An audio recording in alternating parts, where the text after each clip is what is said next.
So this next thing that I want to show you, it isn't really it's not really a magic trick, it's more of a sleight of hand game. More of a scam, more of a con, really. Does anybody know about the shell game? Yeah, you're familiar a little bit. So this game uses a pea and 3 shells. Now this game was originally played with walnut shells. These obviously are not walnut shells. This game has been very good to me. I was able to get my nuts cast in gold. They ring better. So they tell me. Yeah, so this game is sort of like 3-card Monty or Fast and Loose or like Find the Lady, but the goal of this game is you put a shell over the pea, I move around the shells, and you have to keep your eye on the shell that the pea is under. I first saw this game at a Renaissance fair, and I know what you're all thinking. Braden, you don't look like the kind of guy that would love a Renaissance fair. One day I'll say that, and no one will laugh. But not today. 3 shells. You know where the pea isn't. You know where the pea is. Please, where's the pea? In the middle. Exactly. Oh. Eyes like a hawk. Yeah. You have eyes like a hawk. I'm gonna have to move. Glasses before the yeah. Oh, that's what happened. I'm gonna have to move the shells around to get you. Now pay attention. Watch closely. If you're in the back, you might want to lean forward because this does happen fast. You know where the pea isn't. You know where the pea is. It happens fast. Oh, the speed. The blinding, blinding speed. I myself get confused. Now, where's the pea? And don't worry, they always let you win the first time. Yeah. So you already won. Under this one? Yeah. I'm so sorry. No, the first time is when you said it was under the middle one, remember? Yeah, don't feel bad. Everybody loses the second time. I would go here, though. I'll even give you a second guess. They don't do that on the streets. I'd go here. Okay, why not? See, you learned something. 1, Braden knows where the pea is. Jenny doesn't.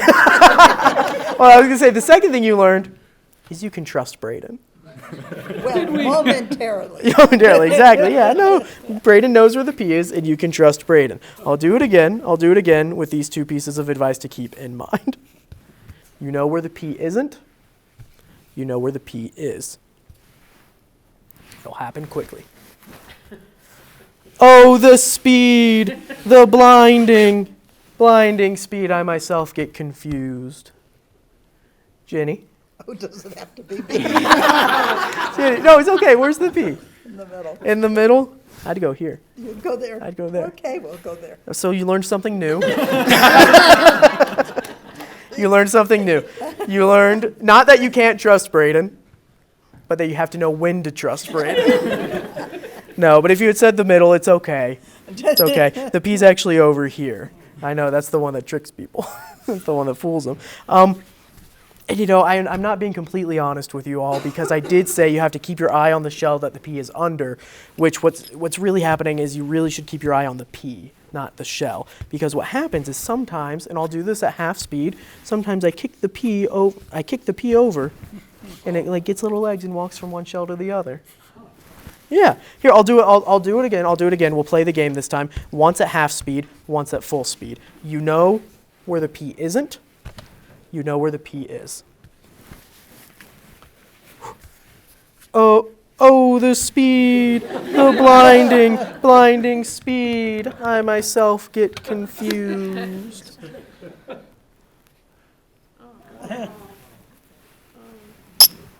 I know.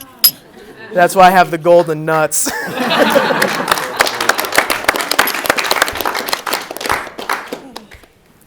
Now we have, the history of this game has sort of been lost to time. We have seen hieroglyphics of the shell game, Egyptian hieroglyphics, but because we don't really know how it came about or who invented it or who first played it, that means that I get to say whatever I want. This game was invented by a man by the name of Throg.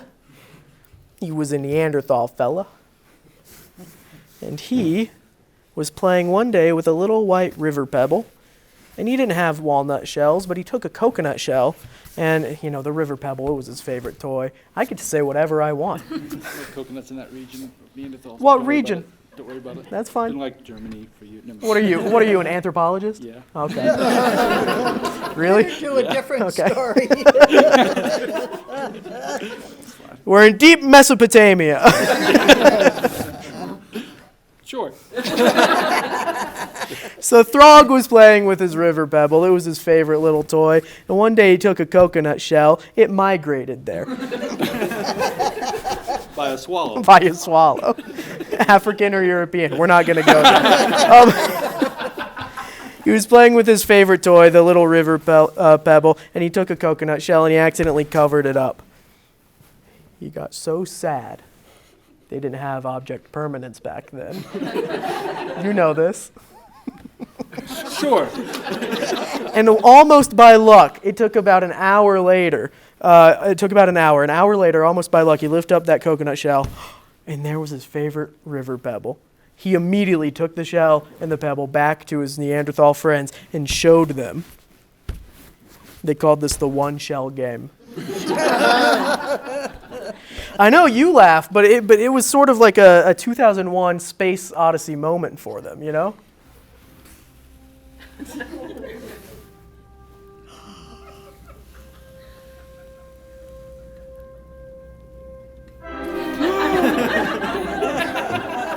This kept them occupied for days. Music in particular. Yeah, exactly. That was new for them. But you know, they would move it around, do all the little stuff. But then they got bored of the one shell game, so a couple fellas had the bright idea to add 2 more shells. They'd move them around over here. They'd move them around over there.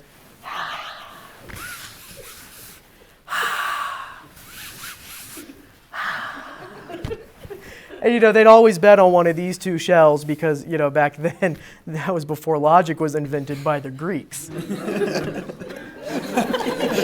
So they'd always bet on one of these 2 shells. But back then, before logic was invented, that made a little bit of sense. I know. Cole, can you pick one of these 3 shells and just put it over the P? Now the far one. I like it. Now put this glass, tip it over, turn it over, put it over the shell. And Cole, can you stick your finger out like this? That's your thumb, Cole. That's your thumb, Cole. Your finger right there. And then with your other finger, can you go ahead and just put one of your fingers on the shell, slide it over towards you. Cole, this is 2-to-1 odds. They never do this. This is the kind of moment that people on the street, they bring out their wallets and they say really dumb stuff. You know what they say? They say, Braden, I got you now. That's dumb of them to say. Because Cole, an intelligent person over here, you know that the minute money hits the table, you know the P's not under that shell anymore. You know where the P is. You know the P is right back here. Some people think I cheat. I do. But some people think I have more. Some people think I have more than 1 P. You can go ahead, check it out. It's legit. No peace. No P's. Folks, that is the 3-shell game.